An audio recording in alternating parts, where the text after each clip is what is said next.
I don't often get to start a video by saying, Dave Meltzer was right. Cody Rhodes, sporting a massive black eye tonight, would be on SmackDown. He would talk about what happened at the Elimination Chamber with John Cena. And I've got to admit, maybe the best Cody Rhodes promo this year. Easily. Starting by pulling on our heartstrings and talking about his daughter, and his daughter asking about his face, and him having to say a Cody lie that he ran into a wall. To bring it to the point where he says that the man who said never give up, gave up.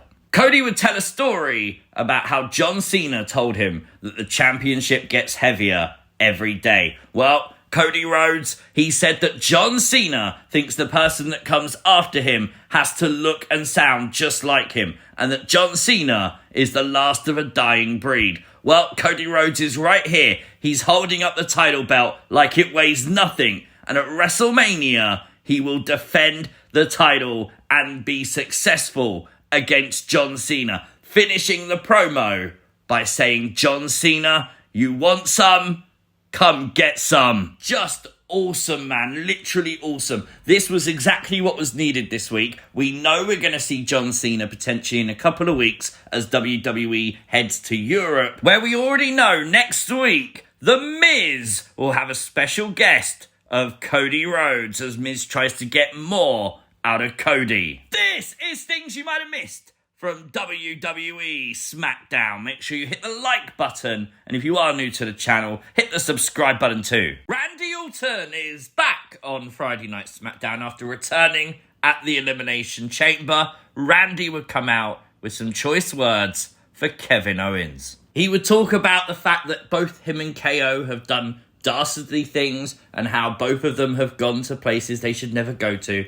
But of course, he spoke about Kevin's intentions. He spoke about the fact Kevin Owens has main evented a WrestleMania against Stone Cold Steve Austin. He's won a bunch of championships, but he's just never happy. Even going as far as to say that Sami Zayn has surpassed Kevin Owens in stardom, and that is why Kevin Owens was jealous. He did clarify he was going for the punt kick, and he said he's going to prove that Pat McAfee is the second best punter in WWE when he kicks KO's face so hard that even his family doesn't recognise him. That is intense, man. I thought it was a really good touch as well to have Randy Orton mention John Cena. Of course, he would say how John Cena's always been on top of this business, but right now, he's bottom for The Rock. Oh boy. Tiffany Stratton was involved in the first match tonight and successful against Piper Niven. After the match, though, her number one contender, Charlotte Flair, would attack Tiffany Stratton at the knee, focusing on her WrestleMania opponent, locking in the figure eight. Charlotte Flair stands tall tonight. A very serious Bianca Belair was on SmackDown tonight to demand answers from Naomi. She wanted to know if Naomi attacked Jade while still rocking the neck brace. Naomi would come to the ring and confirm she did it. She felt like Jade was just piggybacking off of Bianca Belair's success and excellence, and actually she wanted a part of that. That's the vibe I got from that. Naomi was by herself and she was jealous that Jade was friends with Bianca Belair.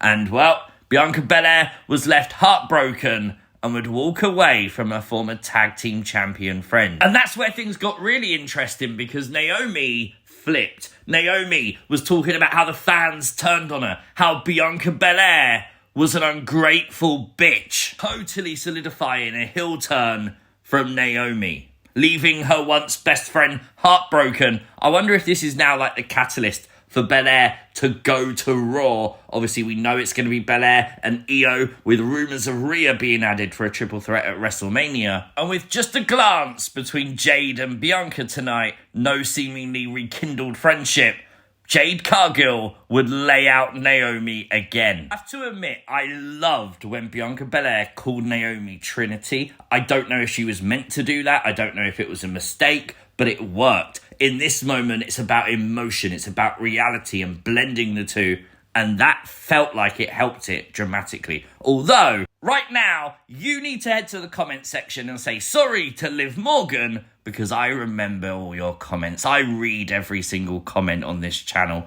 and I know the people who were blaming Liv for attacking Jade. It was Motor City Machine Guns versus Los Garza versus Pretty Deadly in a triple threat tag team match tonight. Just prior to, we actually got Nick Aldis giving us a history lesson of the men's tag team division, and I was so confused, I won't lie. This was insanity, man.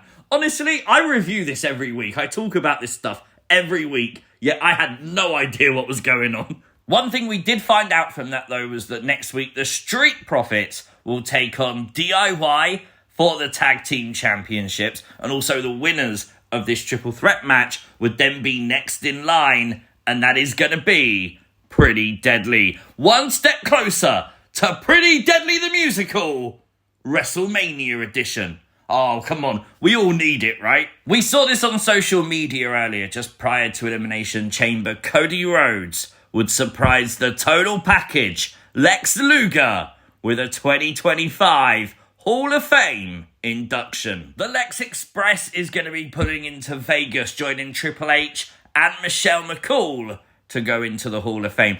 Honestly, so deserving. Lex has had his demons, but he's battled through. He's come back, and do you know what? He totally deserves a spot in the Hall of Fame. Great to see. We found out next week from Barcelona will be Charlotte Flair versus B-Fab. That's going to be interesting. B-Fab is someone who I've had my eyes on for a while. She is so talented. Charlotte, I expect to win the match, but I think B-Fab can put up a good fight. Tama Tonga would cause a disqualification in a match between Braun Strowman and Solo Sikoa. Then we got the standoff between Braun and Jacob. The brawl was on. A little bit sloppy, but I'll be honest, they made it work. They would fight to the production area, where Braun Strowman would deliver a thunderous chokeslam to Jacob Fatu through the tables. But Jacob just got back up. An absolute beast. Honestly, who is there to stop Jacob Fatu? Now, the question is, this is clearly going to be a feud between Jacob and Braun. Kind of like a repeat, I'm going to assume, of like Braun versus Bronson Reed. Nothing wrong with that. How does this go, though? Does this go all the way to WrestleMania, maybe? In preparation for the street fight tonight, Chelsea Green was dressed like Cactus Jack. I love this. This is such a good little throwback. Really fun. But prior to the street fight, we would have Zelina Vega confronting Chelsea Green. I thought that was very interesting. I'd like to see Zelina versus Chelsea, so sign me up for that. Well, both Chelsea Green and Michin would take this match to the extreme. A really nice coast-to-coast by Chelsea. Really fun to see. But of course, it would be B-Fab trying to play the equalizer. However, as Michin was about to pick up the win tonight, a mystery person pulled Chelsea out of the ring, revealed as Alba Fyre. Alba Fyre on SmackDown, the Canadian destroyer to Michin, to chairs, and assisted Chelsea Green in picking up the win. I'm almost certain this was the position that originally Blair Davenport was going to be getting. We saw her talking to Piper and to Chelsea. We know that was the way that WWE was going to go. Obviously, Isla Dawn got recently released. Alba Fyre obviously remained under contract. And now we see Alba Fyre joining Chelsea. I won't lie, Alba and Piper as a tag team could be very interesting indeed. And FYI, the Wanted Dead or Alive t-shirt by Chelsea Green is available on WWE Shop. We found out next week Randy Orton returns to action as he will take on Carmelo Hayes. I do like, by the way, that The Miz and Hayes are still continuing as a team. I like that. Drew McIntyre would beat who he called the black sheep of the family, Jimmy Uso, tonight. As SmackDown started, though, Drew McIntyre would attack Damian Priest in the backstage area, leaving Priest laying after Damian eliminated Drew from the Elimination Chamber. Well, after Drew's match tonight, Damian would seek revenge, attacking Drew right back. And honestly, this has got to be setting up for the rumoured WrestleMania match between Damian and Drew. Andrade would tell Berto that he deserves better than Santos Escobar, asking why he allows Santos to talk to him the way he does after Santos had just belittled him and Angel. Now, Angel walked away following Santos. Berto stayed to listen to Andrade. I kind of don't want to see a Los Garza breakup, but I don't want Los Garza to stay with Escobar. I would love Los Garza to join Andrade. That could be pretty fun. Tonight's main event saw LA Knight challenge Shinsuke Nakamura for the US title. I loved Nakamura's entrance mask. Looked absolutely brilliant. This was a fun match, I'm not going to lie. The crowd were a little bit quiet for the start of it, but of course it picked up. The referee got misted by Nakamura. That would cost LA Knight, but it wouldn't be enough, as LA Knight would overcome and win the United States Championship. I thought tonight was an okay show. I thought we got a lot of talking points. Maybe not a lot of progression, but a lot of talking points. For that reason, I'm going to give it a 7.5 out of 10. Let me know your thoughts in the comment section down below. If you are new to the channel, hit the subscribe button, like the video. See you next time. Peace!